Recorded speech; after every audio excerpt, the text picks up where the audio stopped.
Hey everyone, welcome back to the channel. Today we are reacting to the White House briefing with Press Secretary Karoline Leavitt and Vice President J.D. Vance concerning the government shutdown. A lot of spin, a lot of bombast, and some false claims. We'll break down the key moments, play the clips, and give you my take. That includes Vance's claim that Democrats shut down the government because they supposedly want health care for illegal immigrants. A talking point repeated by Speaker Mike Johnson and even President Trump. We'll look at a few things. One, the president admitting the shutdown gives government a chance to clear out deadwood, waste, and fraud. And he also told CBS News that when there's a shutdown, you have to do layoffs. We'll also talk about why billions are being withheld from New York infrastructure projects. And three, why this standoff is different from previous shutdowns. Let's dive in. As of yesterday, the federal government, the US government, is shut down. Congress failed to pass a funding bill. Now, Republicans are leaning into immigration as their narrative, insisting Democrats are responsible because they supposedly want benefits for undocumented immigrants. Let's go to the first clip. Democrats in Congress have officially shut down the United States government. The Democrats shut down the government because President Trump and the Republicans will not force American taxpayers to pay for free health care for illegal aliens. America is $37 trillion in debt. We cannot afford to provide taxpayer-funded free health care to illegals who broke the law to enter our country. Right from the top, you see the framing. You hear Karoline Leavitt. Democrats are to blame. But there's no acknowledgement that Republicans control all three branches of government and even the Supreme Court. So they control the agenda. They control negotiations. Republicans have been running this old playbook for years. Take a complex issue, simplify it into a lie, and weaponize it to stir fear and anger. Think about the framing.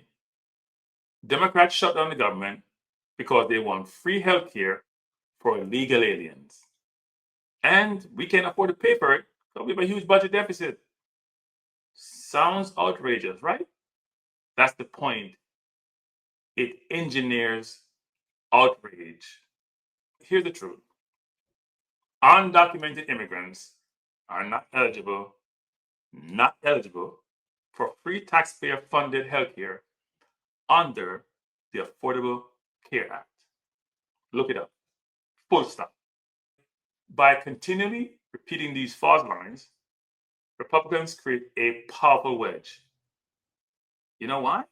It pits struggling American families who are worried about bills, about debt, about their own health care against immigrants who they say are getting something for free, which they don't deserve because they're here illegally. And let's be honest, it worked brilliantly on the campaign trail. This kind of rhetoric helped Trump get elected. It's now being dusted off, rebranded for the shutdown fight. It's not about fiscal responsibility. It's about creating fear, resentment, and backlash against the Democratic establishment. That's the strategy.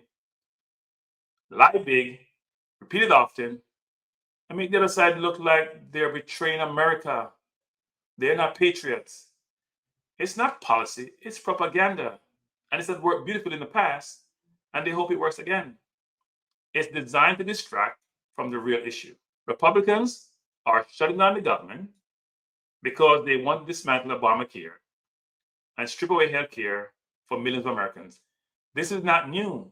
They've been trying to do this from Trump's first term in 2016, and they believe they now can achieve that objective.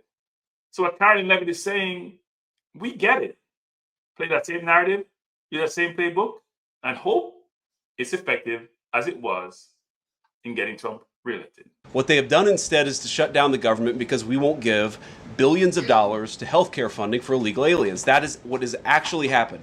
To the American people who are watching, the reason your government is shut down at this very minute is because, despite the fact that the overwhelming majority of congressional Republicans and even a few moderate Democrats supported opening the government, the Chuck Schumer AOC wing of the Democratic Party shut down the government because they said to us, we will open the government, but only if you give billions of dollars of funding for health care for illegal aliens.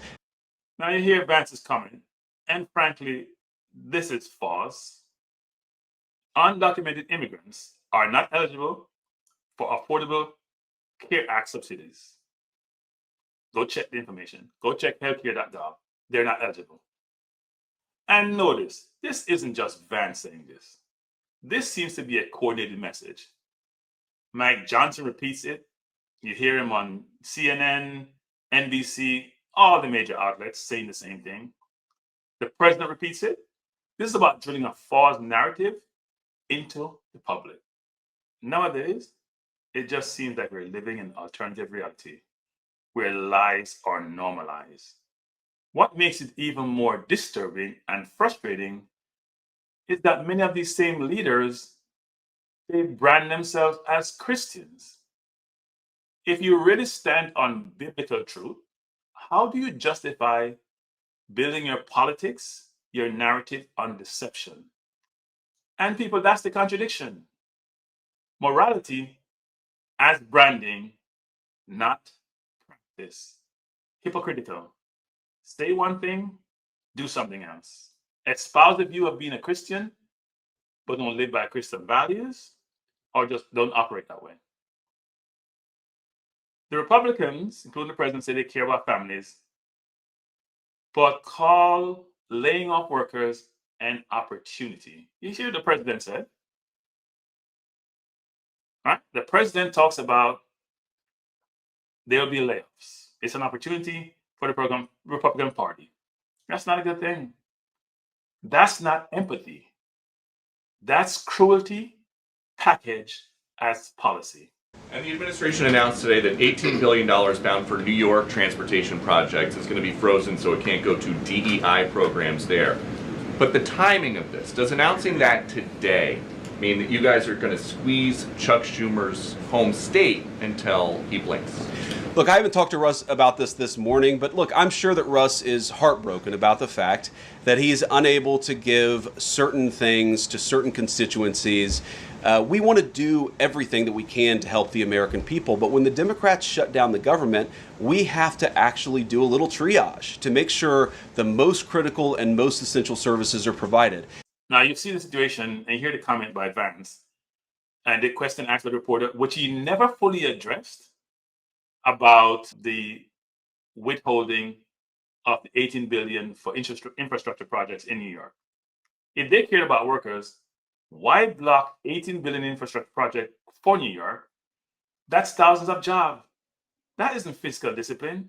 It's punishing blue states. And we see this narrative and this situation and this device that's been created between the blue and red states, and our politicians are doing this, especially the current administration. It's amazing how divisive things have become. And when they want to get their way, they'll go after the blue states to get their way, believing that people in those states would then go against their representative if they don't acquiesce to the Republicans. Now, let's not forget the human side of this. Imagine a TSA officer working 10-hour shifts, raising 2 kids, already living from paycheck to paycheck, and now wondering if they're going to get a next paycheck, if a paycheck will come at all.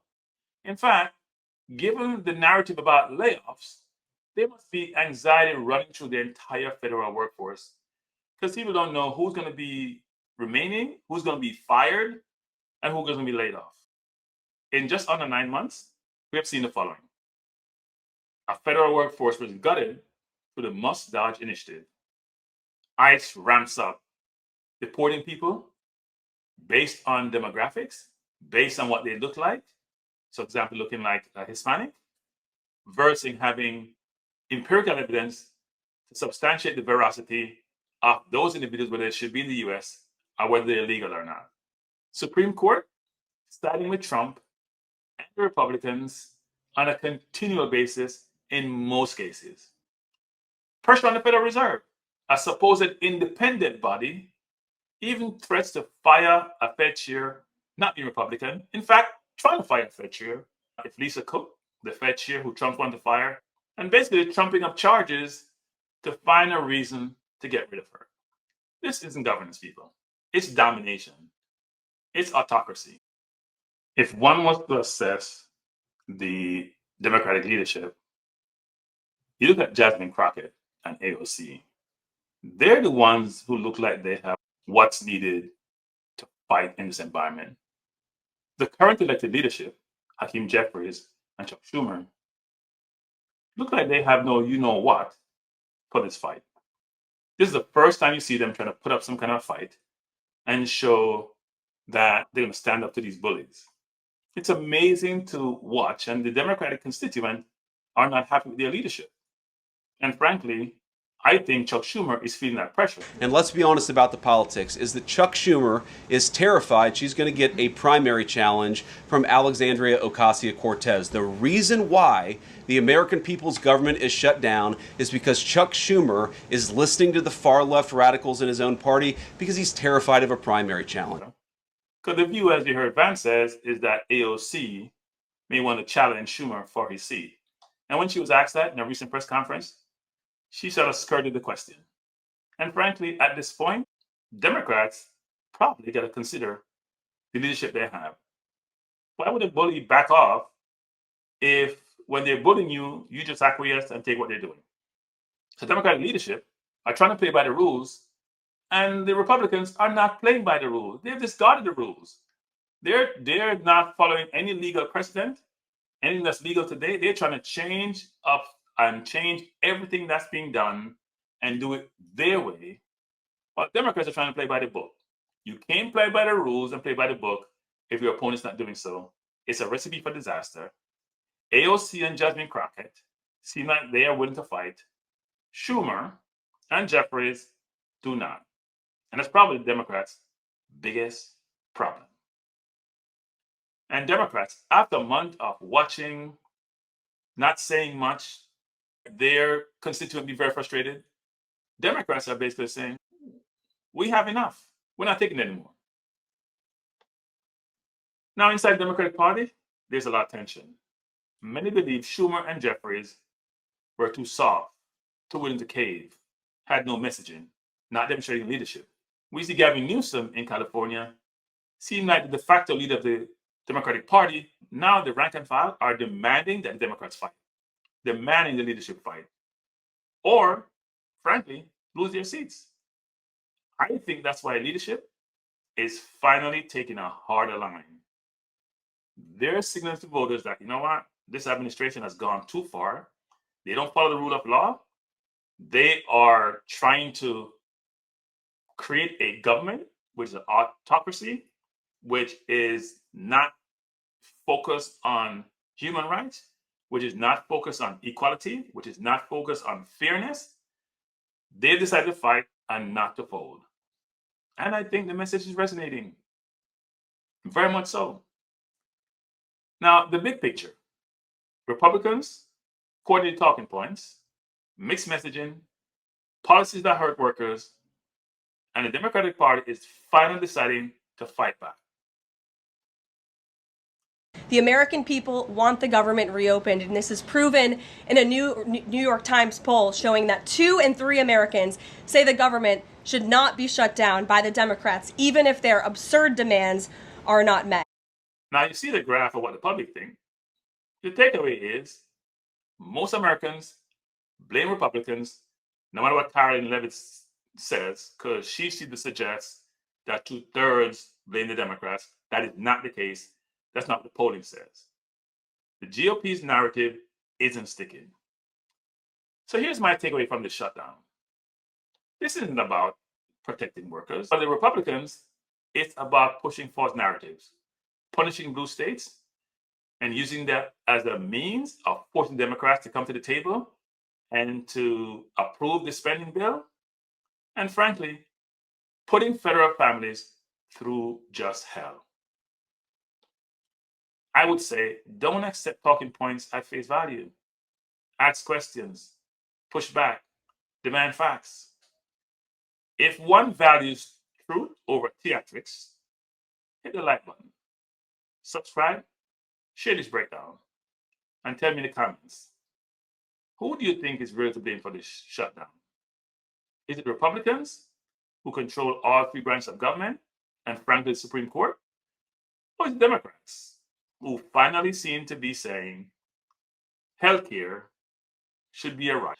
It should be something where the poor and the working class should have access to healthcare, and it should not be something which is disposed of by the Republicans, who have been trying to gut the Affordable Care Act since Trump's first term in 2016, and I believe it's the time to totally try to get rid of it. What are your thoughts? Let me know. See you next time. Peace out.